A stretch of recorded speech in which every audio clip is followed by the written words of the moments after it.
আসসালামু আলাইকুম ভিউয়ার্স, সকলকে স্বাগত জানাচ্ছি আজকের ইংরেজি ক্লাসে। আজকের ক্লাসটি হচ্ছে ফিউচার কন্টিনিউয়াস টেন্সের ভয়েস চেঞ্জ। চলুন শুরু করি আজকের এই ক্লাসটি। আশা করি সকলেই সাথে থাকবেন। ফিউচার কন্টিনিউয়াস টেন্সের অ্যাক্টিভ ভয়েসের স্ট্রাকচারটি হচ্ছে subject plus shall be oblique will be plus ভার্বের present participle form V4 plus object. Passive ভয়েসের স্ট্রাকচারটি হচ্ছে অ্যাক্টিভ ভয়েসের অবজেক্টটি হয়ে যাবে subject plus shall be being oblique will be being.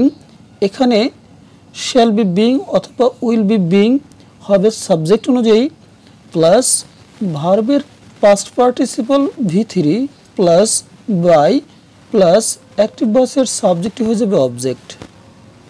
For example, active I will be eating an apple.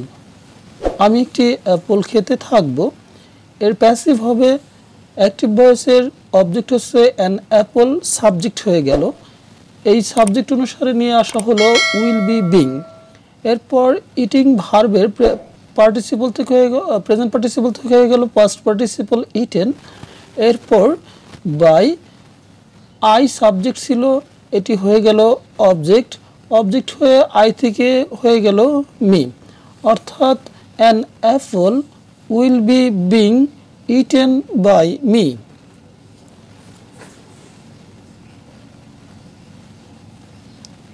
Another example, active I will be doing my assignment.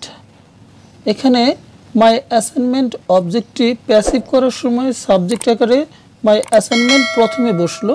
এরপরে will be being, subject অনুসারে will be being. এরপরে doing ছিল ভার্বের present participle, এখানে এসে হয়ে গেল past participle ডান। এরপরে বাই আই থেকে সাবজেক্টটি ছিল আই, হয়ে গেল me. My assignment will be being done by me. Another example, they will be playing football. তারা ফুটবল খেলতে থাকবে। এখানে সাবজেক্ট হলো দে, অবজেক্ট হলো ফুটবল। ফুটবলটি অবজেক্ট থেকে সাবজেক্ট হয়ে ফুটবল। এরপরে সাবজেক্ট অনুসারে উইল বি বিং। এরপর প্লেয়িং ভার্বের ফার্স্ট পার্টিসিপল হয়ে গেল প্লেইড।